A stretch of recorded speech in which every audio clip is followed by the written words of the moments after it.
morning, guys. Welcome back to the Suburban Outsider. And today, we're going to talk about hay.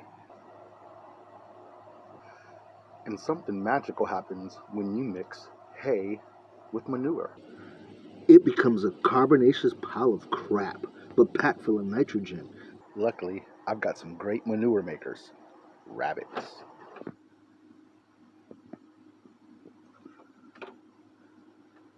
And take my word for it, they love some hay.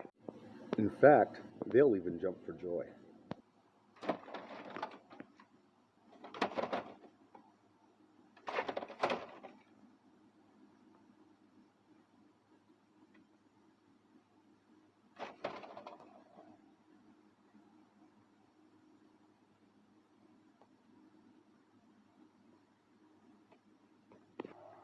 Mulching, you can keep it in your garden and it'll help keep the weeds down and keep the moisture high, which is something you need to grow great vegetables.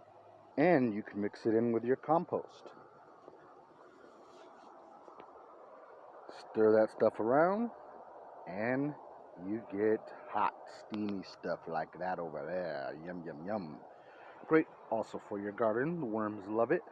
And underneath your compost bed, you'll always usually notice that you have a lot of worms. So it's a good place to make a worm bed if you like. You can use hay for the same thing. 74, you can use it as mulch in your garden. Want to check mine out? Come on, let's go.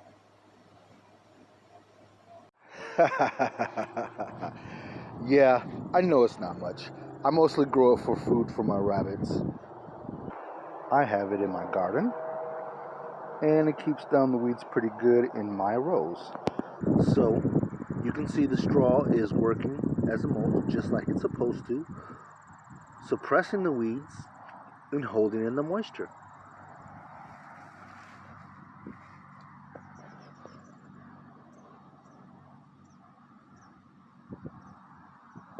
I have my kale.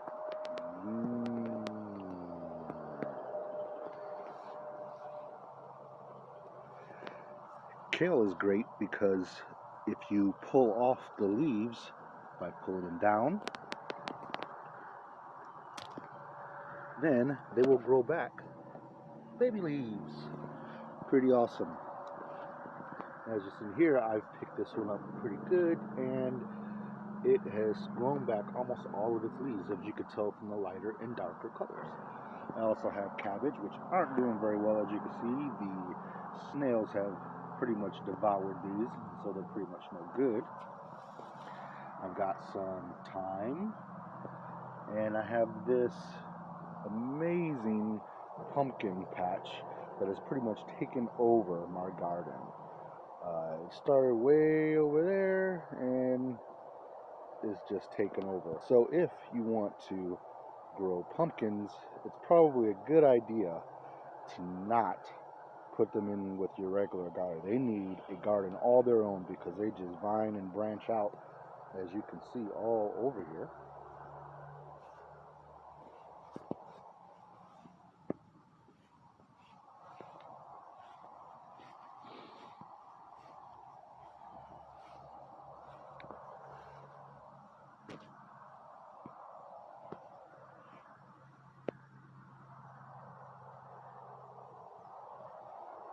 They've pretty much destroyed and killed my snow peas, but I got enough of those throughout the year, so that's fine. I have strawberries growing under here, but the strawberry season is pretty much over for these guys. This is my first year of these, so they weren't very prolific. Next year they should come back and should be great. I also have cherry tomatoes. Yum, yum, yum, yum, yum, yum, yum.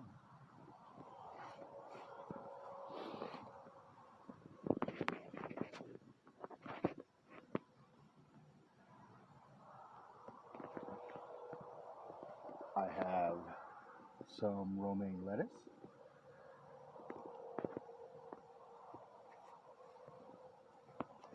And some bell pepper plants, just barely starting to come up this year.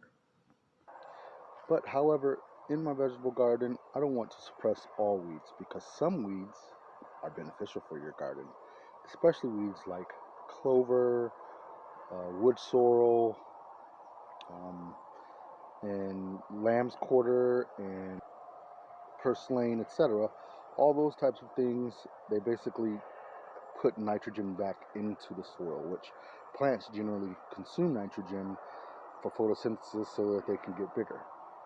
But if you put mulch in there, you can prevent some of those weeds that you don't want to come up, like crabgrass, etc.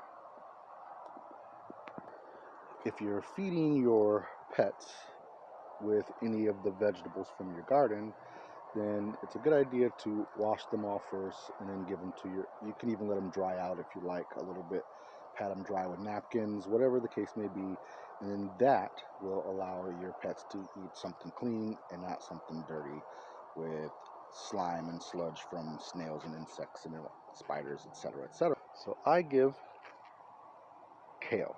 I also give some of my weeds, but my rabbits, they really are very particular and they like to eat my kale.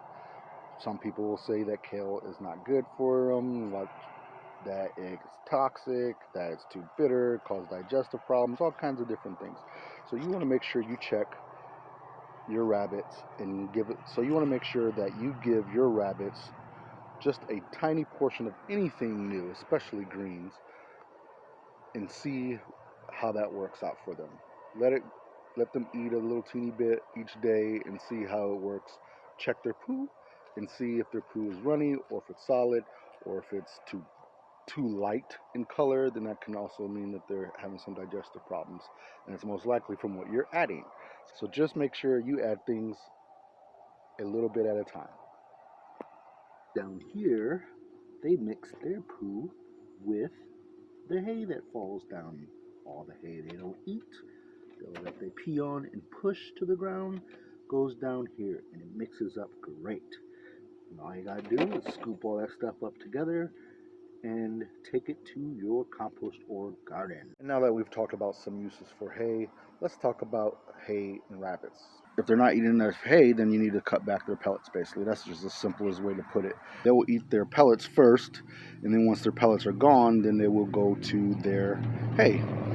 So just make sure you give them ample enough hay, and you can judge by how much pellets they're eating and how much hay they're eating to determine whether or not you need to lower their amount.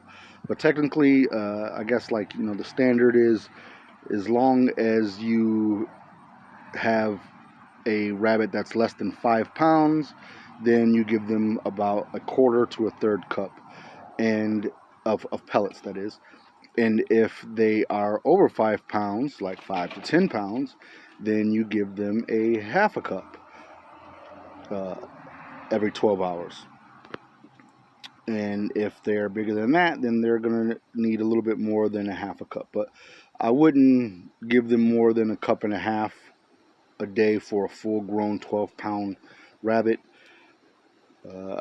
I would probably just make sure that they are not getting just too much, and you can just judge it. It's very simple. So one thing that I do is helpful for both hay and comfort when you keep your rabbits in a cage, because it's not very comfortable and it's not very good on their feet to have wires underneath it all the time, is you just bed the entire bottom of the cage with hay. Every day, basically just pick up the hay, fluff it around, the poop will fall to the bottom. The hay that is soiled with urine, they will more than likely they'll push it out. They'll push it out of the way, they'll push it out underneath the wire, and it falls down on the ground. So it's not too bad to have a whole lot of hay inside their bottom of their cage, unless you're strapped for cash. Hay is pretty cheap, but it's up to you. So this is how I line the bottom of my cage, and after all the hay falls out that they don't want to eat, then I just refill it. And all the hay that's on the bottom, I rake it out, and then I put it in my compost. or I just put it directly into my my garden. So this is what it looks like when your bottom of your cage is covered in hay. It is very comfortable for them. It's like grass. They don't even feel the wires. You also have, I have some maple branches in there and they chew on them. As you can see, Bugs chews on his a lot and they just relax and it's very comfortable for them. So if you have any questions, please feel free to leave them in the comments. If you like this, please subscribe and hit the like button. The like button.